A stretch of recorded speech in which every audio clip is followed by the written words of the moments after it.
Good morning, I am Abhishek Kumar Sharma. आज का हमारा टॉपिक है टेक्निकल कम्युनिकेशन। सबसे पहले हम बात करेंगे कि कम्युनिकेशन क्या होता है। What is communication? कम्युनिकेशन का मतलब है कि अपनी बातों को दूसरे को समझाने का प्रभावी माध्यम, कि मैं मेरी बात को किस तरीके से किसी दूसरे व्यक्ति को समझा सकता हूँ। कम्युनिकेशन दो तरह से हो सकता है, एक होता है वर्बल कम्युनिकेशन, एक non verbal communication. Verbal communication में मौखिक रूप से जिसमें कोई भी रिटर्न वर्क नहीं होता है जिसके, और नॉन वर्बल कम्युनिकेशन में डिफरेंट वेज होते हैं, अलग अलग तरीके होते हैं जिनकी वजह से अपन कम्युनिकेट कर पाते हैं और अपनी बात को, सूचनाओं को पहुंचाने का प्रभावी माध्यम कम्युनिकेशन कहलाता है। टेक्निकल लाइन में भी कम्युनिकेशन की काफी जरूरत होती है, उसके लिए स्किल्स डेवलप करने की जरूरत होती है। तो हमारे जो जितनी भी स्किल्स हैं उनको दो भागों में बांटा गया है।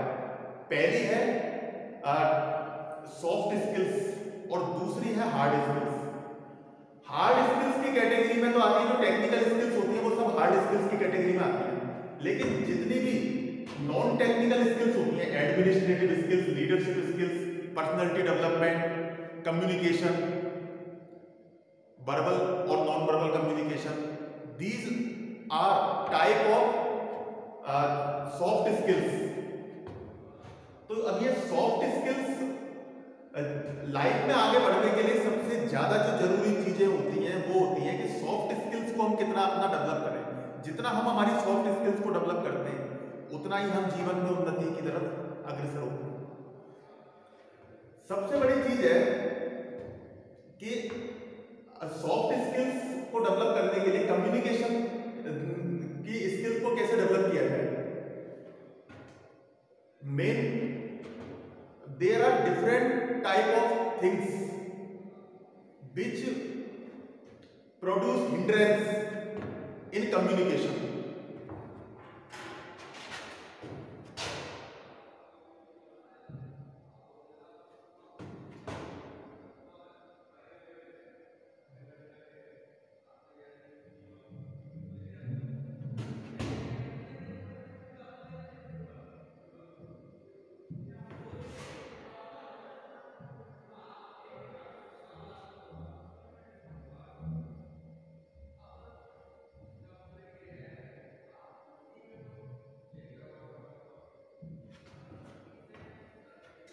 सबसे बड़ी रुकावट आती है कि कॉन्फिडेंस की कमी होना, कि सबसे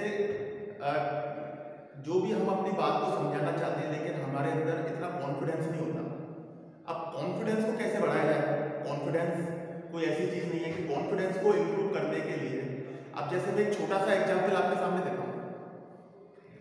जैसे ये पेन है और इसके अंदर ये रिफिल है, तो रिफिल इसमें लिखने का काम कर रही है और ये इसके अंदर है। तो जो अंदर वाला पार्ट है वो सबसे इंपॉर्टेंट है। इस पेन के जो अंदर वाला भाग है वो ज्यादा इंपॉर्टेंट है बजाय बाहर वाले भाग के। तो ऐसे हर व्यक्ति की दो पर्सनैलिटी होती है, एक तो आउटर पर्सनैलिटी, एक इनर पर्सनैलिटी। इनर पर्सनैलिटी, आंतरिक व्यक्तित्व, वो उसको जीवन में उन्नति करवाने में ज्यादा सहायक होता है बजाय बाहरी व्यक्तित्व चुना। एक सुंदर से सुंदर बिल्डिंग है, लेकिन अगर उसकी नींव कमजोर है तो वो बिल्डिंग टिकी नहीं रह सकती। आप जरा से आंधी तूफान आएंगे और वो बिल्डिंग रह जाएगी। और अगर मजबूत नींव है तो वो बिल्डिंग काफी लंबे समय तक टिकी रह सकती है। तो नींव मजबूत होना बहुत जरूरी है, उसके ऊपर ही एक अच्छी इमारत का निर्माण होता है। एक मजबूत इमारत के निर्माण के लिए एक मजबूत नींव की जरूरत होती है। और फिर उसके बाद मान लीजिए, अब जैसे कोई भी जो काम होता है, सबसे पहले जिस भी चीज का निर्माण होता है वो दो बार होता है। पहला तो मस्तिष्क में निर्माण होता है। जैसे कोई एक बिल्डिंग बनती है तो पहले उसका ब्लूप्रिंट हमारे मस्तिष्क में बनता है, उसके बाद उसका निर्माण फिजिकल रूप से होता है। तो पहले उसका जो ब्लूप्रिंट बनता है ना, जैसे कोई भी बिल्डिंग हम बनाते हैं तो पहले उसका कागज का ब्लूप्रिंट बनाते हैं, उसके बाद जाकर उसका अपन फिजिकल रूप से निर्माण करते हैं। तो वैसे ही क्या होता है कि हमें पहले योजना बनानी होती है, फिर व्यवस्था बनानी होती है, और उसके बाद हमें किसी काम को अंजाम देना होता है। जैसे मान लीजिए कि टीम है, कोई भी बड़ा काम करने के लिए, छोटा काम तो कोई भी कर सकता है, लेकिन बड़ा काम करने के लिए एक बड़ी टीम की जरूरत पड़ती है। और वो बड़ी टीम कहां से बनेगी? क्योंकि हर व्यक्ति की अपनी स्ट्रेंथ होती है और वीकनेस होती है। तो हमारा उद्देश्य होता है किसी बड़े काम को अंजाम देना है, तो उसके लिए सभी लोगों की स्ट्रेंथ को यूटिलाइज किया जाए और वीकनेस को कंपनसेट कर दिया जाए। एक की स्ट्रेंथ से दूसरे की वीकनेस कंपनसेट होगी। तो इसमें जो तीसरी रुकावट आती है वो है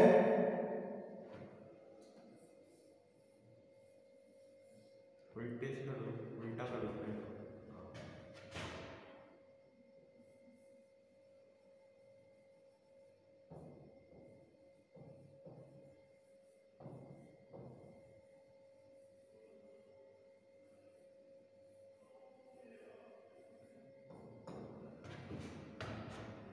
टीम वर्क का अभाव होना। जब छोटा काम तो कोई एक व्यक्ति भी कर सकता है, लेकिन जब बड़ा काम करना होता है टीम की जरूरत होती है। जैसे हाथ की 5 उंगलियां होती हैं। अब मैं आपके सामने एक एग्जाम्पल देता हूँ। जैसे ये पेन मैंने नीचे गिरा दिया। अब इस पेन को उठाना है तो मैं इस उंगली से उठा सकता हूँ, इन 2 उंगली से उठा सकते हैं, लेकिन बहुत मुश्किल से उठेगा। 3 उंगली या 2 उंगली से अगर ये 5 उंगलियां एक साथ होंगी तो पेन को उठाना बहुत आसान है। तो टीम वर्क भी उतना ही महत्वपूर्ण होता है। महान क्रिकेटर सचिन तेंदुलकर साहब के कोच ने एक बार उनको समझाया था कि आप चाहे कितने बड़े हो जाए, लेकिन आप अपनी टीम से बड़े कभी नहीं हो सकते। तो टीम वर्क कैपेबिलिटी आपके अंदर होनी चाहिए कि हमें जीना भी टीम के लिए और मरना भी टीम के लिए, और टीम के साथ मिलकर काम करना, टीम वर्क कैपेबिलिटी को इम्प्रूव करना। और टीम वर्क कैपेबिलिटी को एक ही तरीके से इम्प्रूव किया जा सकता है, एक इफेक्टिव कम्युनिकेशन के द्वारा। अगर हमारा कम्युनिकेशन प्रॉपर है और अपनी बात को दूसरे को समझा पा रहे हैं और काम डिस्ट्रीब्यूट कर पा रहे हैं और टीम में इफेक्टिवली कम्युनिकेशन हो पा रहा है और सूचनाएं प्रभावी रूप से एक दूसरे तक आदान प्रदान हो पा रही हैं और उनमें किसी तरह का कोई भी डिस्प्यूट नहीं हो रहा है, तो टीम वर्क सक्सेसफुल है। और टीम ही जीतती है और टीम ही हारती है। कभी कोई सिंगल व्यक्ति जीतता नहीं है, सिंगल व्यक्ति कभी हारता है। तो टीम वर्क की कैपेबिलिटी हमारे अंदर ज्यादा होनी चाहिए। दूसरा हेजिटेटिंग, कि अगर हम अपनी बात को समझा रहे हैं तो कॉन्फिडेंटली समझा पाए, उतना हेजिटेट नहीं हो पाए। हेजिटेट होने की बजाय, हेजिटेशन का मतलब झिझक, हमें झिझकना नहीं है और अपनी बात को समझाना है प्रॉपर तरीके से।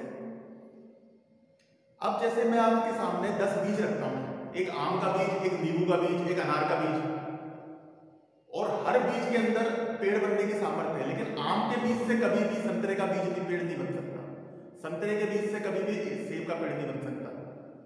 आम के बीज से हमेशा आम ही बनेगा, संतरे के बीज से हमेशा संतरा ही बनेगा। हाथी कभी पेड़ पे नहीं चढ़ सकता और बंदर कभी वजन नहीं उठा सकता, मछली कभी हवा में नहीं उड़ सकती और चिड़िया कभी पानी में नहीं तैर सकती। सबके अपने अपने स्किल्स हैं।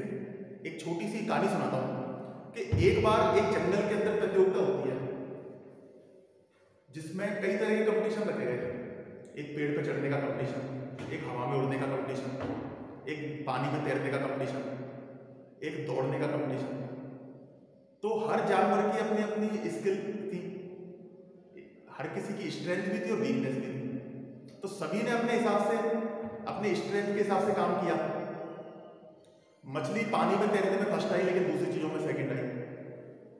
और हाथी वजन उठाने में फर्स्ट आया, लेकिन वो पेड़ पे चढ़ने का कहा तो वो हार गया।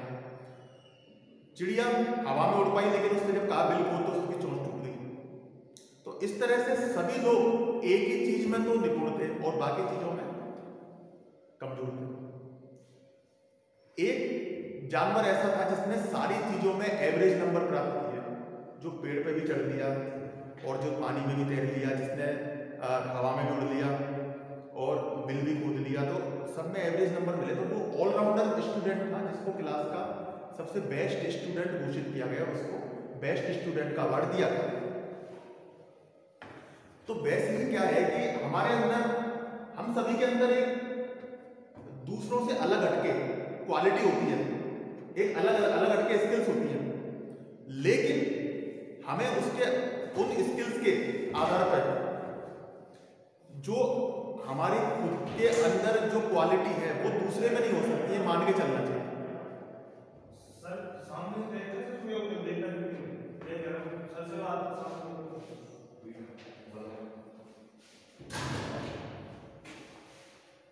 तो सभी के अंदर अपनी अलग अलग स्किल्स होती हैं, हम सभी के अंदर भी क्षमताएं छुपी हुई हैं। धीरू भाई अंबानी, नरेंद्र मोदी, सचिन तेंदुलकर, एपीजे अब्दुल कलाम या सलमान खान, सभी के अंदर अपनी अपनी क्षमताएं थी। अगर ये सारी दुनिया एक जैसी होती और सारे धीरू भाई अंबानी होते तो देश का क्या होता, कि सारे नरेंद्र मोदी होते या सारे सचिन तेंदुलकर होते। तो सभी लोगों ने अलग अलग फील्ड में महारत हासिल की, हर किसी के अंदर अलग अलग क्षमताएं थी। सचिन तेंदुलकर के अंदर क्रिकेट का हुनर था, अगर वो एक्टिंग करने जाते तो फेल हो जाते। सलमान खान के अंदर एक्टिंग करने का हुनर था, अगर उनसे कहा जाता कि क्रिकेट खेलो तो उसमें फेल हो जाते। तो सभी ने अपने बेसिक एक मेन चीज, हमें ये कभी नहीं सोचना कि दूसरा किस चीज में सक्सेसफुल है। हमारी लाइफ इसी चीज में निकल जाती है कि दूसरा जो कर रहा है उसमें वो सक्सेसफुल है तो हम भी वही करें, और हम उसमें फेल हो जाते हैं। हमें पहले खुद की क्षमताएं आइडेंटिफाई करनी है, खुद की क्षमताओं को पहचानना है कि हमारे अंदर क्या योग्यता है, क्या क्वालिटी है, और उसके आधार पर ही हमें काम करना, उन्हीं को ही विकसित करना है। हमारे अंदर जो बीज छुपा हुआ है, चाहे आम का बीज है तो आम के बीज को पोषण देना, उसको खाद पानी देना है। अगर 10 आम के बीज है तो सबके अंदर पेड़ बनने की संभावना है, लेकिन उनको खाद पानी नहीं मिला तो वो पेड़ नहीं बन पाए। जिस बीज को खाद पानी मिला वो पेड़ बना। संभावना सारे बीज में बराबर थी, लेकिन जिसको खाद पानी मिल गया और जो डेवलप हो गया उस हिसाब से पेड़ बन गया, और जिसको नहीं मिला वो पेड़ नहीं बन पाया, वो बीज रखे रखे सड़ गया। लेकिन संभावना तो उसमें भी थी। तो हम इंसानों के साथ भी ऐसा होता है, कोई तो इतना सफलता प्राप्त कर लेता है कि बहुत ऊंचाइयों पर चला जाता है, और कोई ऐसा होता है कि जो रिगड़ रिगड़ के घिस घिस के अपनी जिंदगी जीता है। तो हमें खुद ही को कर बुलंद इतना कि हर तकदीर से पहले खुदा बंदे से पूछे बता तेरी रजा क्या है। अलावा मेरे सुरूर निकलेगा, मैं जानता था मेरा कसूर निकलेगा। जिसने सीख लिया एक बार पसीने में डुबकी लगाना, वो एक दिन बनकर कोई दूर निकलेगा।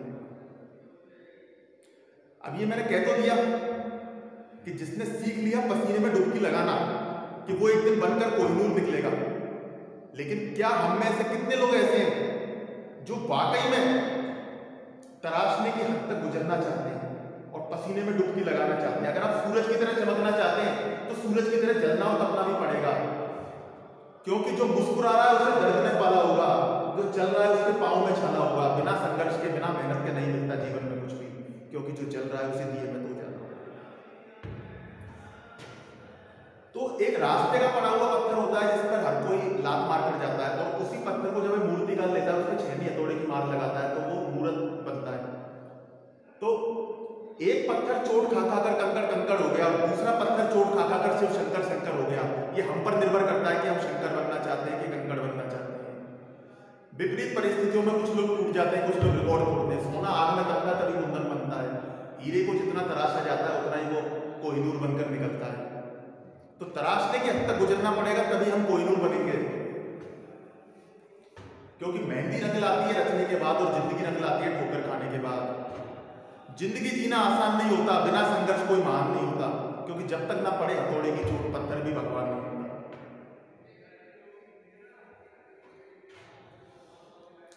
तूफान में ताश का घर नहीं बनता और रोने से बिगड़ा मुकद्दर नहीं बनता, क्योंकि जब तक ना पड़े हथौड़े की चोट पत्थर भी भगवान नहीं बनता। बुझी हुई शमा फिर से जल सकती है, भयंकर तूफान से कश्ती निकल सकती है। थककर मत बैठे मंजिल के मुसाफिर, क्योंकि एक दिन तेरी किस्मत भी बदल सकती है।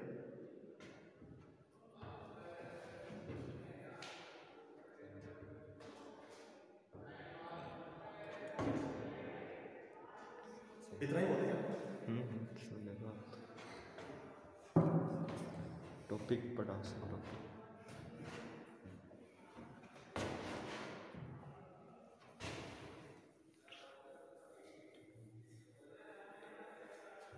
पूरा बिगाड़ी नहीं है।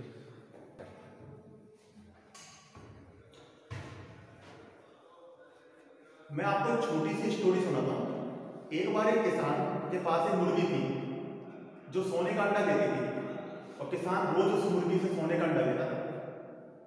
एक दिन किसान ने सोचा, किसान धीरे धीरे मालामाल होता गया, तो किसान ने सोचा कि क्यों ना इस मुर्गी के पेट को काट दिया जाए, इसके पेट में कितने सोने के अंडे होंगे। उसने मुर्गी का पेट काटा, उसमें से एक भी अंडा नहीं निकला। अब किसान अपनी मूर्खता पर पछताया, क्योंकि ना तो अब वो अंडे से भी गया और मुर्गी से भी गया। तो इसमें दो चीजें आई। एक तो आया प्रोडक्शन,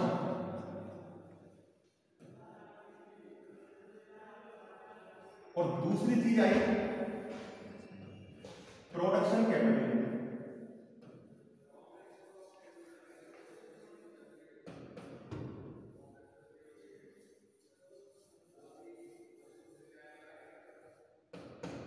प्रोडक्शन तो मतलब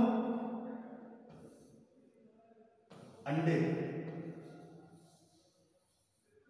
और प्रोडक्शन कैपेबिलिटी मुर्गी। हमारा ध्यान अगर उत्पादन पर रहेगा और उत्पादन क्षमता में निवेश नहीं करेंगे तो एक दिन ऐसा आएगा कि हमें उत्पादन मिलना बंद हो जाएगा। अगर हम सिर्फ पेड़ ही पेड़ काटते रहेंगे और उसकी कुल्हाड़ी की धार को तेज करने में योगदान नहीं देंगे और कुल्हाड़ी की धार को तेज नहीं करेंगे तो एक दिन ऐसा आएगा कि कुल्हाड़ी इतनी खराब हो चुकी होगी कि उसमें पेड़ काटने की क्षमता ही नहीं बचेगी। तो पेड़ काटने के साथ साथ जरूरी है कि हमें कुल्हाड़ी की धार को तेज करना आना चाहिए। अमेरिका के 16वें राष्ट्रपति ने कहा था, अब्राहम लिंकन साहब ने, कि अगर कोई मुझे पेड़ काटने के लिए 6 घंटे थे तो उसमें से 4 घंटे उसकी कुल्हाड़ी की धार को तेज करने में लगाऊंगा। तो अगर मान लीजिए हमने प्रोडक्शन कैपेबिलिटी में इन्वेस्ट नहीं किया तो हम प्रोडक्शन कभी नहीं ले सकते। जैसे हमारे जो ह्यूमन बॉडी होती है उसके 4 पैरामीटर होते हैं, शरीर, मन, हृदय और आत्मा। एक तो बॉडी, एक माइंड, एक हार्ट और एक सोल। तो हमें इन चारों पैरामीटर की, चारों आयामों की कुल्हाड़ी की धार को तेज करना बहुत जरूरी होता है। शरीर को स्वस्थ रखने के लिए अच्छा खान पीन और एक्सरसाइज, मन को स्वस्थ रखने के लिए अच्छी अच्छी बुक्स पढ़ना, इसमें अच्छे अच्छे खुराक डालना, अच्छी अच्छी चीज़ों को हमें इसके अंदर, दिमाग के अंदर फीड करना। हम अच्छा अच्छा पढ़ते हैं, अच्छा अच्छा सोचते हैं। जैसे गर्दन के ऊपर का भाग होता है और एक गर्दन के नीचे का भाग होता है। गर्दन के नीचे वाले भाग की कीमत कम होती है, शरीर है मिट्टी का बना हुआ है, तूने अजब रचा भगवान खिलौना माटी का। और गर्दन के ऊपर वाला भाग, दिमाग, माइंड, इसकी कीमत बहुत ज़्यादा होती है। जैसे लैपटॉप होता है वैसे हेड टॉप होता है, इसकी इनफाइनाइट कैपेसिटी होती है और हमें इसको नरिश करने की जरूरत पड़ती है। इसको लगातार इसकी क्वालिटी को सुधारने की जरूरत होती है। ये एक तरह से बगीचे की तरह होता है, जैसे गार्डन होता है ना, गार्डन। और गार्डन में हमने, जैसे मान लीजिए कि पहले उसमें खरपतवार होती है, खरपतवार को हटाना पड़ता है और फिर उसमें बीज बोना पड़ता है, फिर वो हरा भरा होता है। तो मस्तिष्क की देखभाल भी हमें बगीचे की तरह करनी होती है, ताकि हमें इसको लगातार विकसित करते रहने की जरूरत है। तभी तो हम इसमें अच्छे विचारों के बीज बोने जरूरी है। और जितने हम अच्छे विचारों के बीज बोते जाते हैं, हर बड़ी चीज का निर्माण छोटी चीज से होता है। स्वामी विवेकानंद साहब ने एक लाइन कही थी कि अगर आप किसी मकसद के लिए खड़े होते हैं तो आप पेड़ की तरह खड़े हो, और अगर गिरते हैं ना तो आप किसी बीज की तरह गिरे, कि दोबारा उगकर और उसी मकसद के लिए फिर से जंग कर सके। बीज में पेड़ बनने की संभावना होती है। आपसे कहूं कि एक सेब में कितने बीज होते हैं, आप बता देंगे 8 या 10 बीज होते हैं। लेकिन अब आपसे पूछा जाए कि बीज में कितने सेब छुपे हुए हैं, कोई नहीं बता सकता। अनंत क्षमता होती है एक बीज में, इतनी सामर्थ्य होती है। हम सभी क्या परमपिता परमात्मा के बनाए हुए बीज होते हैं, जिसमें असीमित क्षमताएं होती हैं, इतनी क्षमताएं होती हैं कि उनका विकास जितना करते जाएंगे ना, जितने भी सफल लोग होते हैं और एक असफल लोग होते हैं, उनमें क्या अंतर होता है? संभावनाएं असफल लोगों में भी उतनी थी जितनी सफल लोगों में थी। बस सफल लोगों ने खुद को विकसित कर लिया, अपनी क्षमताओं को विकसित करते गए। लगातार grooming, continuous learning, continuous improvement, छोटे छोटे सुधार एक दिन बड़े परिवर्तन लेके आते हैं समय के साथ। जैसे बूंद बूंद से क्या होता है, महासागर बनता है। बारिश की बूंदें छोटी होती